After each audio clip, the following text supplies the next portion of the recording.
Nunca se había visto algo así dentro de Morena. El partido le declaró la guerra a una de las suyas. Ariadna Montiel, la dirigente nacional, no salió a defenderla, no la tapó, no miró para otro lado como hacían los partidos de antes. Hizo justo lo contrario. La señaló, ordenó abrirle un procedimiento, le arrancó todos sus derechos dentro del partido y la dejó completamente sola frente a la justicia. ¿Y quién es la mujer a la que Morena decidió dejar caer de esta manera? Nancy Nápoles Pacheco, la alcaldesa de Terancingo, en el Estado de México, señalada de algo que parece sacado de la peor telenovela, habría fingido su propio secuestro para tapar un desfalco de 40 millones de pesos al municipio. 40 millones del dinero del pueblo.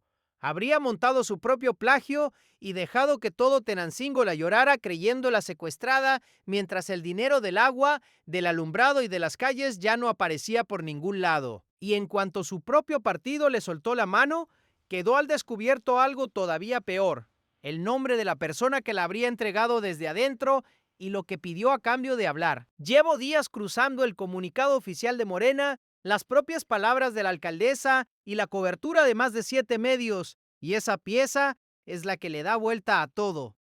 Y si a ti también te da coraje ver cómo estos personajes son capaces de inventarse lo que sea con tal de no devolver lo que le quitaron al pueblo, este es tu canal. Dale al botón rojo y quédate conmigo hasta el final, porque lo que falta por contar es todavía más grueso de lo que parece. Empecemos por entender el tamaño de lo que pasó aquí, porque que un partido se lance contra uno de sus propios alcaldes no es cosa de todos los días. En la vieja política mexicana, a la que tantos años estuvimos acostumbrados, lo normal era exactamente lo contrario. Cuando un funcionario se metía en problemas, el partido lo abrazaba, lo escondía, le ponía abogados y esperaba a que el escándalo se enfriara solito. Aquí, según el comunicado oficial, pasó todo lo opuesto. La dirigencia nacional decidió marcar distancia de forma pública y contundente, y eso por sí solo ya dice mucho de la gravedad de lo que estaría detrás. ¿Y qué tuvo que haber hecho esta alcaldesa para que su propio partido decidiera soltarle la mano de esta forma tan brutal? Lo que habría hecho, según se ha reportado, es de las cosas más difíciles de creer que se hayan visto en mucho tiempo. No hablamos de un desvío disimulado, de un contrato amañado de esos que por desgracia ya casi ni sorprenden.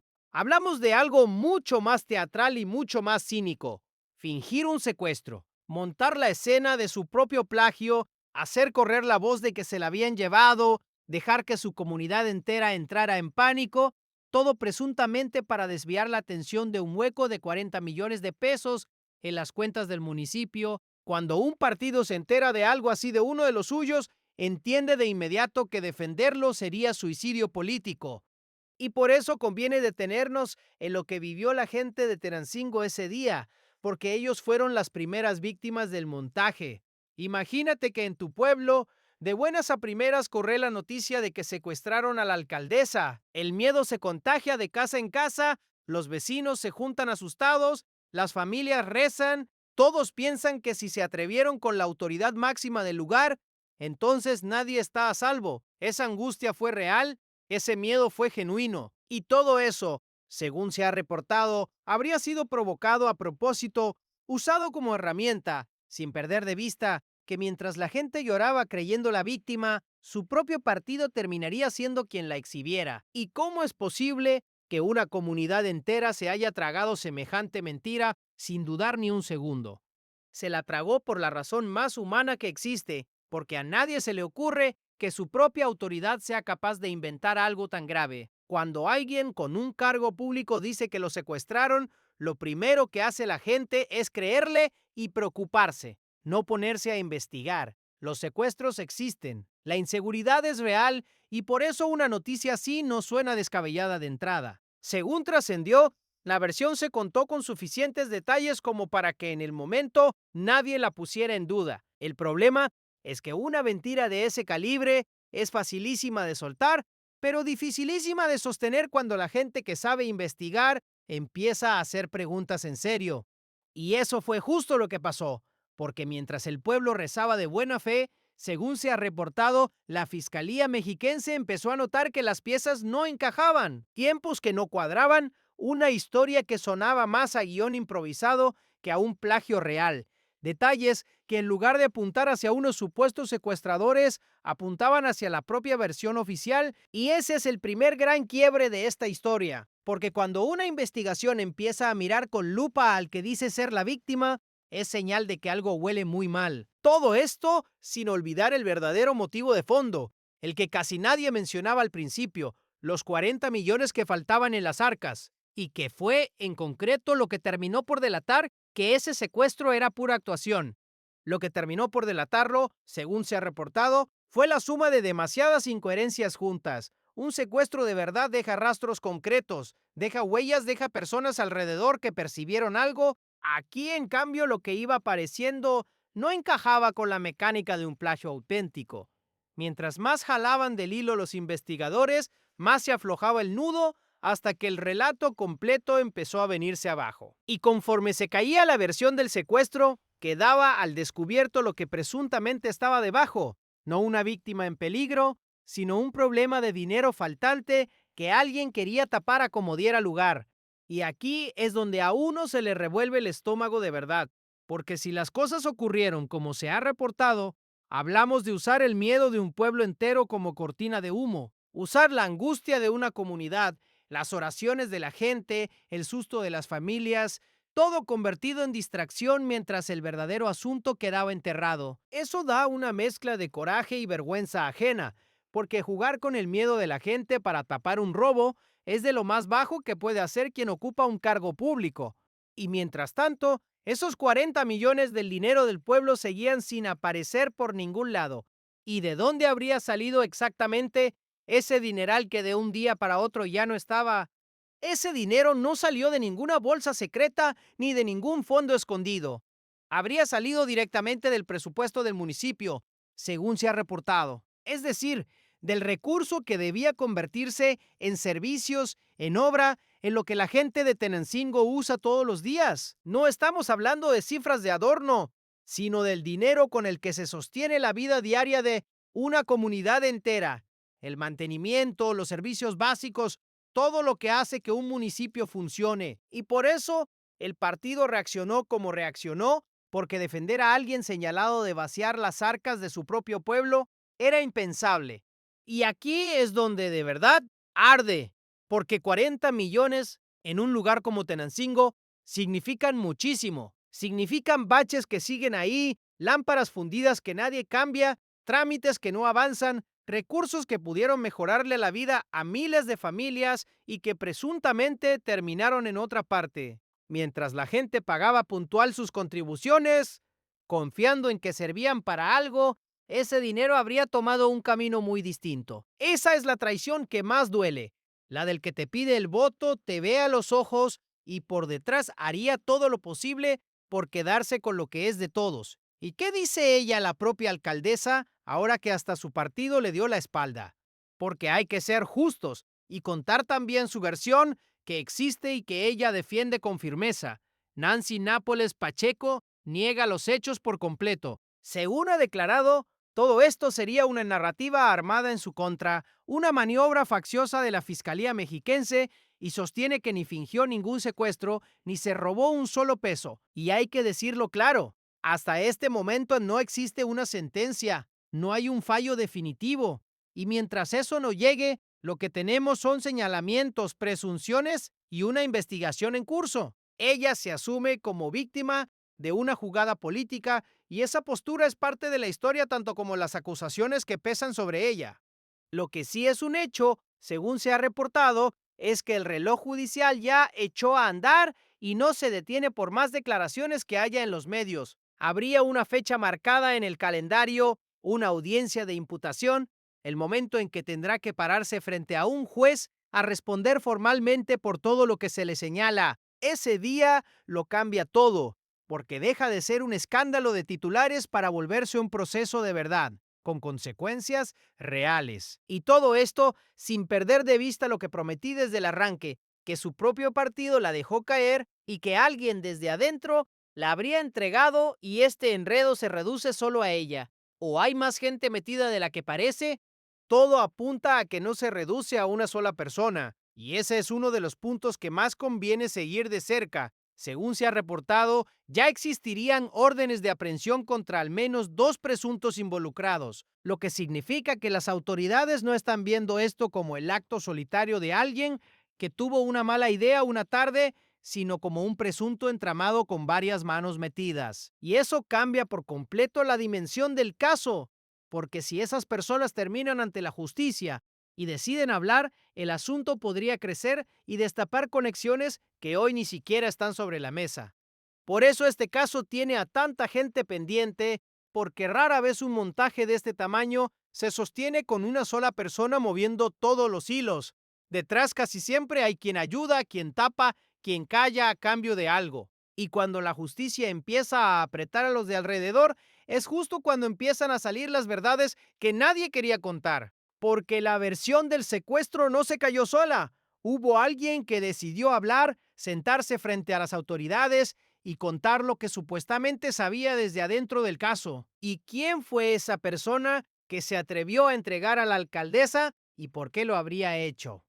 Y aquí es donde esta historia deja de ser solo la de una alcaldesa, con un secuestro inventado, y se vuelve algo mucho más turbio, porque esa persona no habló por casualidad ni por hacer lo correcto ni de manera gratuita. Según trascendió, habría negociado, habría puesto condiciones, habría conseguido algo muy concreto del propio sistema de justicia a cambio de señalarla. No fue un testigo cualquiera que vio algo de lejos y decidió contarlo por conciencia. Y lo que esa persona habría obtenido a cambio de hablar es precisamente lo que le da el giro más fuerte a todo, lo que pone en duda hasta la forma en que se construyó la acusación. Cuando entiendas qué fue exactamente lo que recibió, vas a ver este caso completamente distinto a como lo ves ahora. Eso es justo lo que viene. La pieza que derrumbó todo el teatro del secuestro tiene nombre, y no es el de un policía, ni el de un perito, ni el de una cámara que captó algo por casualidad, según se ha reportado y según lo ha denunciado la propia alcaldesa en su defensa. La declaración que la hundió habría salido de una persona que hizo un trato con la autoridad, alguien que consiguió lo que en el lenguaje judicial se conoce como un criterio de oportunidad. En palabras simples, beneficios en su propia situación legal a cambio de sentarse a declarar contra Nancy Nápoles Pacheco.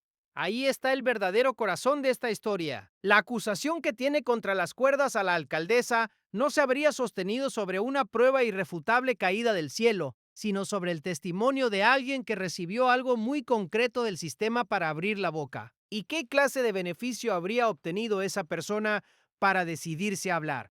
Para que se entienda bien, sin enredos legales, un criterio de oportunidad es básicamente un trato que la autoridad ofrece a alguien presuntamente metido en un asunto, para que a cambio de declarar y aportar información, se le aligere o se le perdone su propia situación. Dicho a lo llano, te quito el peso de encima si me entregas al otro. Es una figura que existe en la ley y que se usa en muchísimos casos.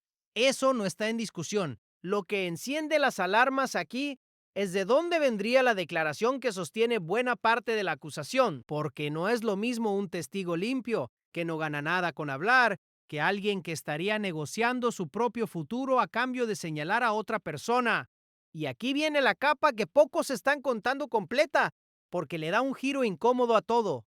Según ha planteado la propia Nápoles en su defensa, esa persona que declaró en su contra no sería un simple observador que pasaba por ahí, sino alguien que habría estado involucrado de alguna forma en los hechos, y que justo por eso habría tenido razones de sobra para negociar. Es la diferencia entre quien cuenta lo que vio porque es lo correcto y quien cuenta lo que le conviene para salvarse él mismo. La alcaldesa se aferra precisamente a ese punto para sostener que toda la acusación está contaminada desde su origen. Y aunque eso no la limpia de los señalamientos, sí instala una duda que no se puede ignorar. ¿Y se puede confiar de verdad en una acusación que descansa sobre un testimonio negociado de esa manera? Esa es la misma pregunta que los abogados de medio país se hacen cada vez que un caso se construye sobre este tipo de declaraciones, porque no es ni la primera ni la última vez que ocurre. A lo largo de los años, en México hemos visto un montón de procesos donde la pieza central es la palabra de alguien que negoció beneficios, y eso siempre abre el mismo debate: ¿está diciendo la verdad o está diciendo lo que necesita decir para zafarse? No hay respuesta automática. Hay casos en que el testigo negociado resultó decir la pura verdad y otros en que se demostró que exageró o inventó con tal de cobrar su premio. Por eso la justicia seria exige que un testimonio así venga respaldado por otras pruebas, que no se sostenga solo. Y justo de eso depende cómo termine este caso, porque hay dos caminos muy distintos sobre la mesa. Si la Fiscalía Mexiquense tiene, además de esa declaración, documentos, registros y pruebas que confirmen por su cuenta el desfalco y el montaje, entonces el criterio de oportunidad fue apenas la llave que abrió la puerta y la acusación se sostiene sola sin problema. Pero si gran parte del caso se apoya en esa única declaración negociada, la defensa va a pelear con todo para tumbarla. Y el proceso podría complicarse. De cuál de esos dos escenarios sea el real, depende lo que viene en las próximas semanas. ¿Y qué es lo que en concreto está a punto de pasarle a la alcaldesa, ahora que el caso entró a su fase decisiva? Lo que tiene encima, según se ha reportado, es una cita de la que no se puede escapar, una audiencia de imputación, el momento en que Nancy Nápoles Pacheco tendrá que pararse de frente y escuchar formalmente de qué se le acusa, con un juez de por medio. Ese día deja de ser un asunto de declaraciones cruzadas en los medios y se convierte en un proceso real con consecuencias que pueden cambiarle la vida por completo. Es ahí donde la justicia pone las cartas sobre la mesa y empieza a decidir si hay elementos suficientes para seguir adelante. Y llegar a esa audiencia sin el respaldo de su partido, sola y señalada, es de los escenarios más cuesta arriba que puede enfrentar un funcionario. Pero ella no es la única con cuentas pendientes ante la justicia en este caso, y eso conviene tenerlo muy presente. Según se ha reportado, ya existirían órdenes de aprehensión contra al menos dos presuntos involucrados, lo que confirma que las autoridades no están leyendo esto como el acto solitario de una persona, sino como un presunto entramado con varias manos dentro. Y aquí es donde la cosa se puede poner todavía más interesante. Porque si esas órdenes se ejecutan y si esas personas a su vez deciden hablar, el caso podría crecer, salpicar a más nombres y destapar conexiones que hoy ni siquiera imaginamos. ¿Y a quién terminó perjudicando de verdad, al final de cuentas, todo este presunto montaje? Porque entre tanto tecnicismo, tanta orden de aprehensión y tanto nombre, es fácil perder de vista lo único que de verdad importa: la gente de Tenancingo. Esos 40 millones de pesos que presuntamente desaparecieron no eran un número en una hoja de cálculo, eran la posibilidad de calles arregladas, de servicios que funcionaran, de un municipio que avanzara en vez de quedarse atorado. Cada peso que presuntamente se desvió es una obra que no se hizo, un servicio que no llegó, una necesidad que se quedó sin resolver. Y lo más cruel es que la gente común nunca se entera en el momento. Solo lo vive, ve el bache que sigue ahí, la calle a oscuras, el trámite que no avanza y jamás se imagina que detrás de esa carencia podría esconderse un robo. Y eso es lo que más coraje da cuando uno se sienta a pensarlo con calma, porque mientras presuntamente se montaba todo este teatro, había familias enteras haciendo su vida de buena fe, confiando en sus autoridades, la señora que paga puntual su predial, el comerciante que cumple con todo, el trabajador que de su quincena aporta lo que le toca. Todos pusieron su parte creyendo que servía para algo. Y si los señalamientos resultan ciertos, lo que recibieron a cambio fue un espectáculo, un secuestro inventado para distraerlos mientras lo suyo presuntamente se iba por otro lado. Cuesta no sentir rabia de solo imaginarlo. ¿Y cuánto tiempo habría podido durar enterrado todo esto si nadie se hubiera decidido a hablar? Esa es la parte que de verdad inquieta, porque montajes como este, cuando salen bien, pueden quedar tapados durante años sin que nadie los toque. Si la versión del secuestro hubiera aguantado, si las incoherencias no se hubieran notado, si esa persona no se hubiera sentado a declarar, todo este asunto pudo haber quedado como una nota trágica más, una alcaldesa víctima de la inseguridad y los 40 millones de perdidos para siempre en el olvido. ¿Cuántos casos parecidos no habrán terminado así, bien enterrados, sin que jamás sepamos la verdad? Esa es la pregunta que debería quitarnos el sueño. Por eso, aunque este caso esté lleno de zonas grises, un testimonio negociado que abre dudas, una acusada que se defiende, un dinero que quizá nunca regrese, hay algo que sí cambió respecto a otras épocas, y es que esta vez el asunto no se barrió debajo de la alfombra. Esta vez salió a la luz, se investigó, el propio partido marcó distancia y la justicia se puso en marcha. Eso todavía no garantiza nada, pero ya es un punto de partida distinto al de los años en que estas cosas simplemente no se contaban, en que un funcionario señalado de algo así terminaba protegido y tranquilo. ¿Y qué tendría que pasar para que este caso no termine como tantos otros, archivado y olvidado? De eso depende absolutamente todo, porque una cosa es que un caso arranque con titulares enormes y otra muy distinta es que llegue hasta el final con consecuencias reales. La historia reciente está repleta de expedientes que empezaron con bombo y platillo y terminaron diluyéndose entre amparos, plazos vencidos, tecnicismos y testigos que se retractaron. Para que este sea diferente, tendría que sostenerse todo a la vez: las pruebas, la investigación, el testimonio respaldado por otros elementos sólidos y la voluntad de no dejarlo caer cuando se apaguen los reflectores. Y justo ahí, en esa frontera entre la indignación del momento y la justicia que de verdad se cumple, es donde se va a decidir si Nancy Nápoles Pacheco responde por lo que se le acusa o si encuentra la rendija para escaparse. Lo que viene con la audiencia encima y las piezas moviéndose es la parte donde empieza a verse de qué lado se inclina la balanza. Con todas las piezas sobre la mesa, la pregunta que más se repite es sencilla: ¿qué le espera ahora a Nancy Nápoles Pacheco? Y la respuesta honesta es que se le abren varios caminos, ninguno fácil. Según se ha reportado, con la audiencia de imputación encima, lo que viene es el momento en que un juez tendrá que decidir si hay elementos suficientes para vincularla formalmente a proceso. Si eso ocurre, la alcaldesa entraría de lleno en un proceso penal que podría traer medidas cautelares serias mientras se resuelve su situación. Y para alguien que ya llega a esa cita sin el respaldo de su partido, el panorama es de los más complicados que puede enfrentar un funcionario en este país. ¿Y qué pasaría con Tenancingo si su alcaldesa termina atada de tiempo completo a este proceso?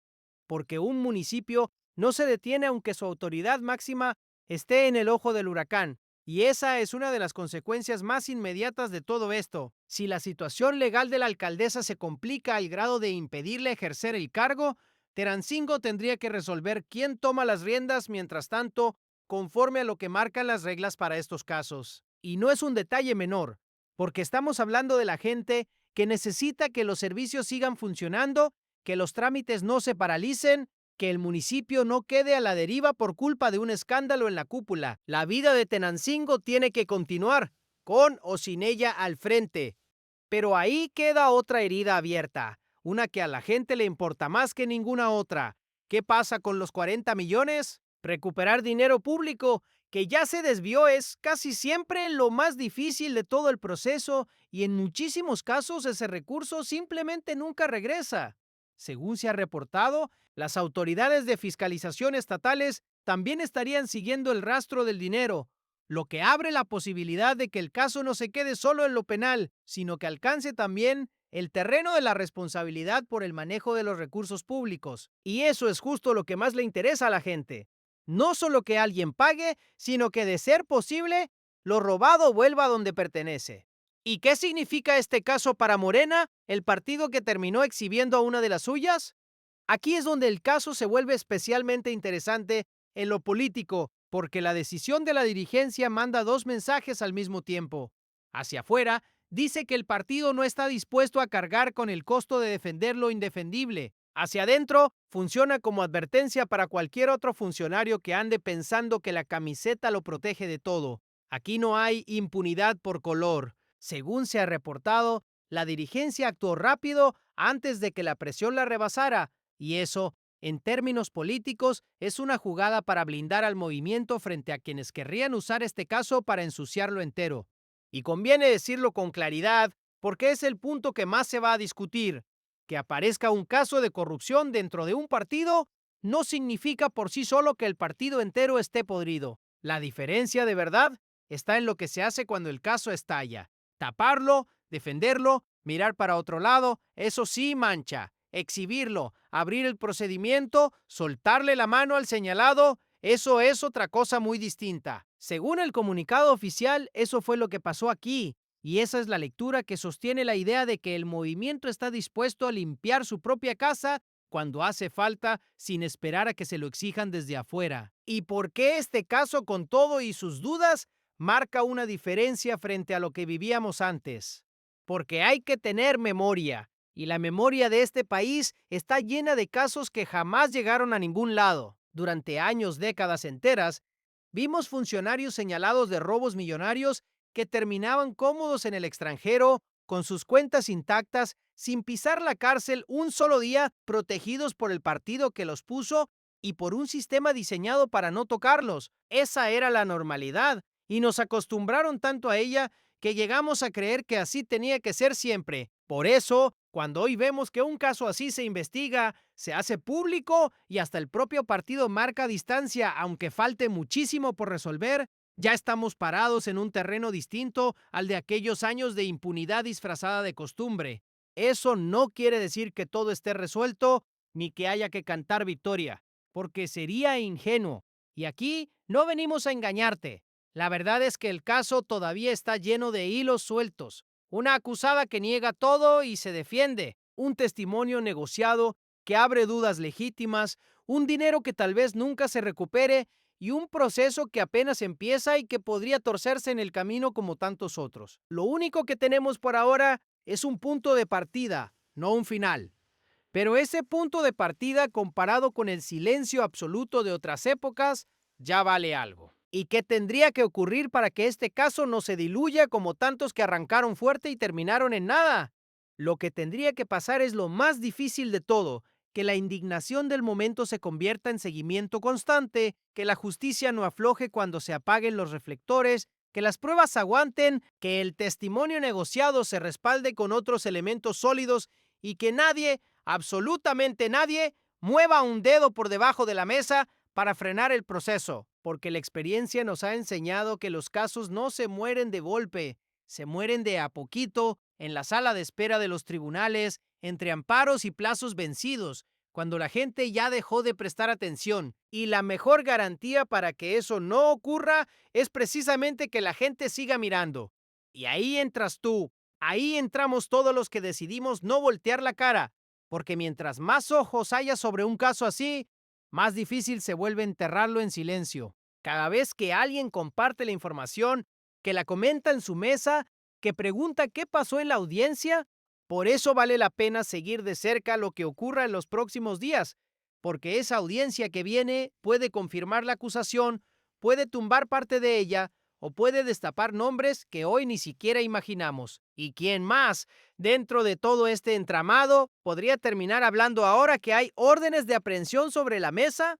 Esa es la pregunta que mantiene el caso abierto de par en par, porque cuando hay varios presuntos involucrados y la justicia empieza a apretar, suele pasar que uno tras otro deciden contar lo que saben con tal de mejorar su propia situación. Si eso ocurre aquí, lo que hoy parece el caso de una alcaldesa con un secuestro inventado podría crecer hacia algo mucho más grande, salpicar a más funcionarios, destapar cómo se manejaba de verdad el dinero en ese municipio, y entonces ese testimonio negociado que hoy genera tantas dudas podría dejar de estar solo, acompañarse de otras voces, y la historia completa tomaría una forma muy distinta a la que conocemos hoy.